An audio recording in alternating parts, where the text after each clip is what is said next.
It will affect all the sports, not just football. It's practically important to go ahead in line with what the government dictates.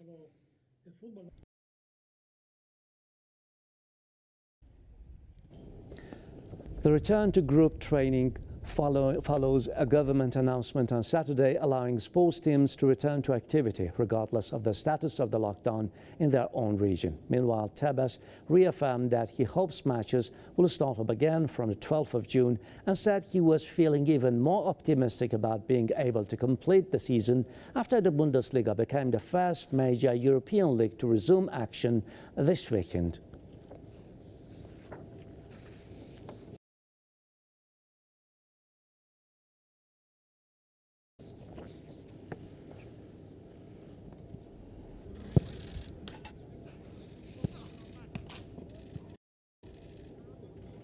Meanwhile, following the green light by La Liga officials, the Spanish clubs began training in groups.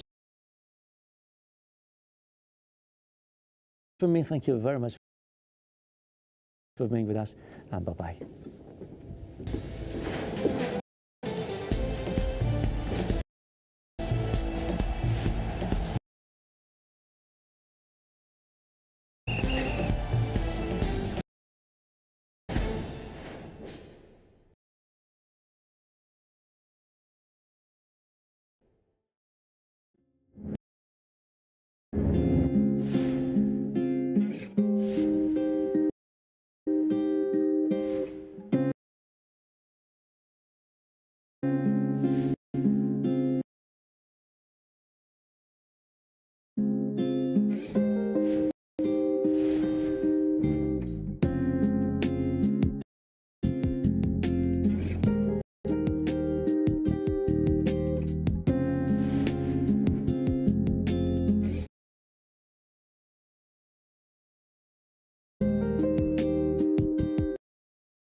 Proposal provides precise technical solutions to make Israelis, Palestinians, and the region safer and much more prosperous.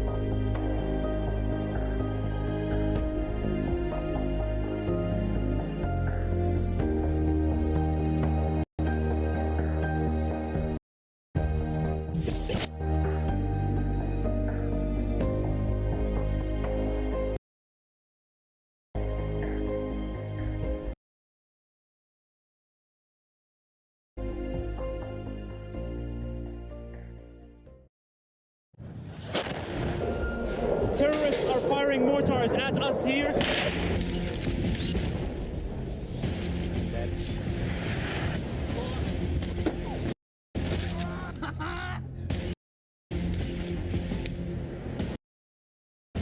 Israel killed at least 17 unarmed civilians.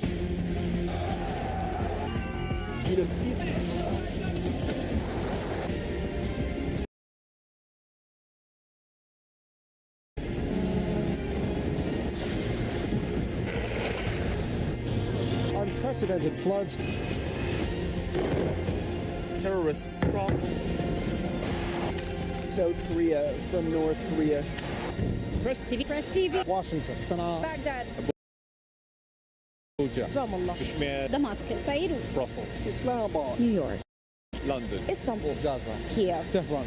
Press TV, the voice of the voiceless.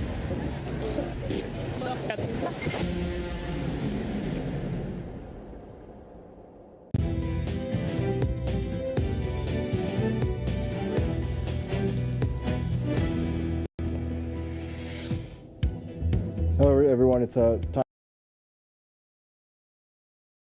for a quick recap.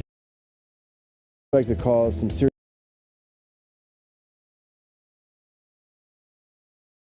heavy rainfall to unleash floods.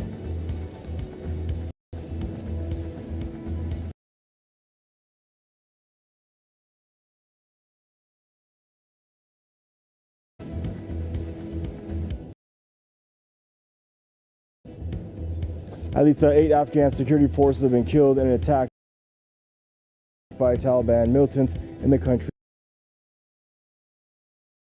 north. The defense ministry says soldiers were killed while repelling a militant attack on their outposts in the city of Kunduz. The ministry added 11 Taliban members were also killed.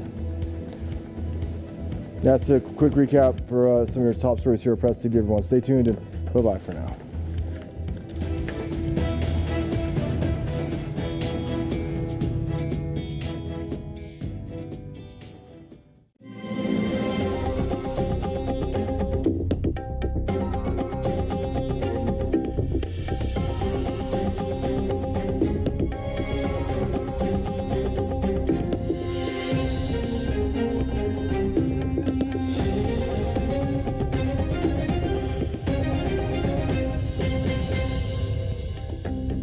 Hi everyone, this is John. Welcome back to another episode of The Subcontinent. Through our episodes, we aim to raise important issues which are not generally covered by the mainstream media in the region of the former subcontinent. We will try to explain the issues, break down controversies surrounding it, and give you an insight into what experts and common people think. In this exclusive episode for International Quds Day, we shall review how the people of the subcontinent remain united in protest against the heinous policies of the illegitimate Zionist regime. Recognize Israel. Even though the US has vetoed more than 20 UN resolutions for Israel and bullied most governments into remaining silent, millions of people from all around the world, including the subcontinent, come out of their homes on International Quds Day to protest against the illegitimate regime for the crimes against the Palestinians.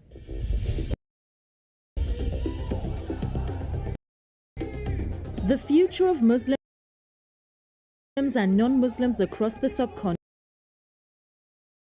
has always been intertwined with those of the Palestinians and the Quds Day, and can be a window of only to the Muslims but all peoples of the Asian plateau. The history of exploitation in the western and eastern parts of the continent share uncanny similarities, and the Quds Day can serve as the most opportune occasion to help unify the voiceless. Such epitome of unanimity among the Muslims, as well as all oppressed human beings, would hopefully ripple out across the subcontinent, throughout Asia, and consequently all over the world. The reasons why Indian subcontinent can play a weighty role in better actualization of the Palestinian go deep in different dimensions, in addition to the Indian and Pakistani Muslims who have been supporting it for a long time, for obvious reasons. All of the myriads of ethno-linguistic and religious majorities and minorities of the region have also voiced some sort of support for it.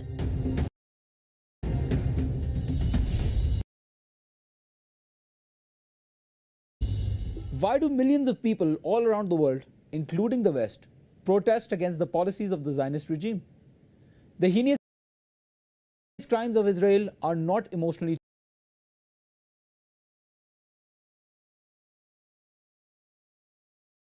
and now almost 2 million people face a famine with no money or clean water.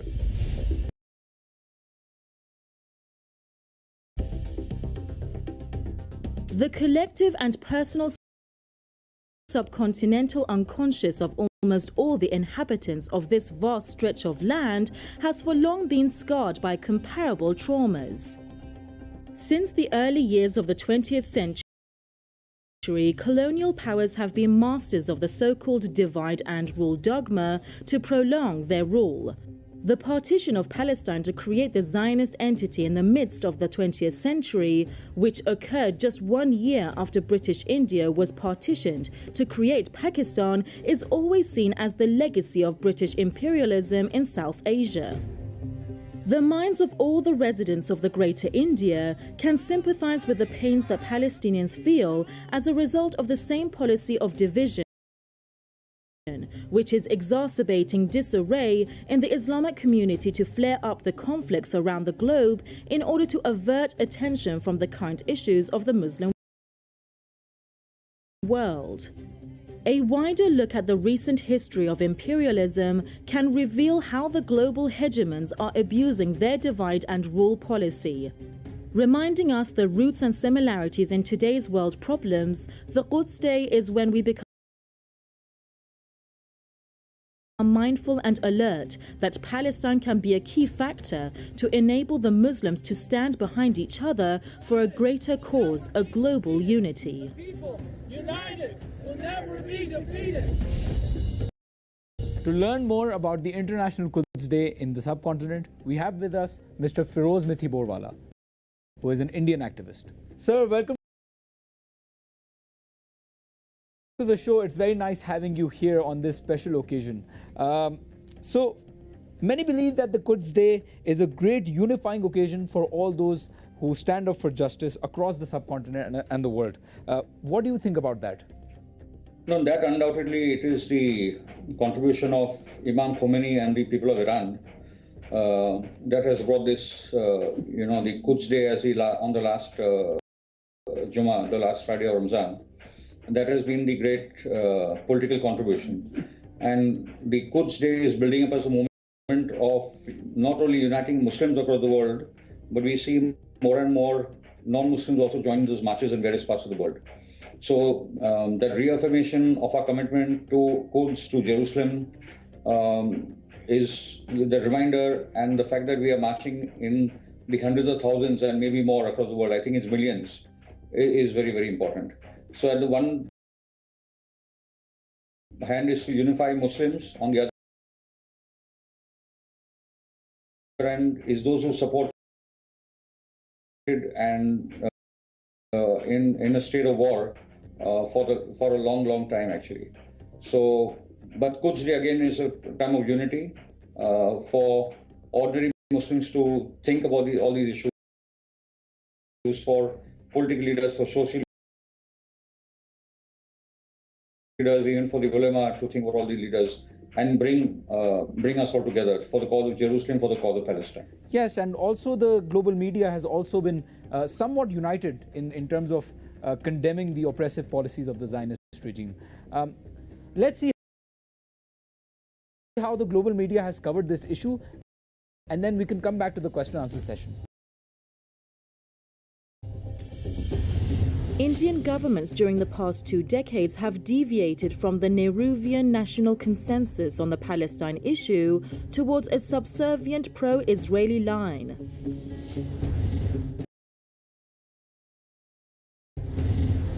Pakistan wants establishment of a viable, independent and the contiguous state of Palestine on the basis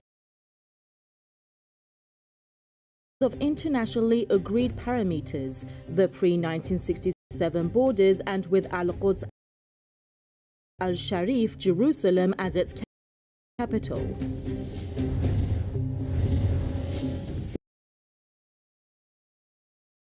Since India normalized relations with Israel in 1992, the partnership has developed steadily as the two have a close defense, homeland security, and intelligence relationship. The Organization of Islamic Cooperation does not have the courage to highlight the issue of Al-Quds and take pragmatic measures to solve the issue of Palestine. Support the Palestinian cause. As I've told you, the government of India under Narendra Modi has moved far to the right on practically every political, social and economic issue. On the issue of foreign policy, Narendra Modi is totally aligned with Benjamin Netanyahu. They both come from the same mindset. They both hate Muslims, they both hate Islam, and they're both blood brothers as far as this issue is concerned. So there is very little hope from the government of India, so to speak. The government of Pakistan also has its own problems, the economic problems, social problems. Imran Khan, I believe, is trying to get that country out of the kind of religious extremism and fanaticism that has been the bane of Pakistan for the last 30, 40 years, ever since the Afghan jihad and even a little bit earlier under General Zia. So both these societies have both these nations have a lot of work to be done within.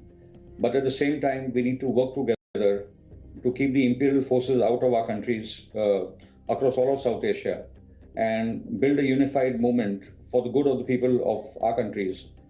And going back to our roots of our freedom struggle, where we defeated the British, we stood with Palestine, remembering our history, remembering our traditions of our freedom struggle, of our independence struggle. It is not difficult. Our foundations are very strong, our roots are very strong. It's just a matter of getting our act together and working towards that larger goal. On that note of getting back to the roots, can you elaborate more on that?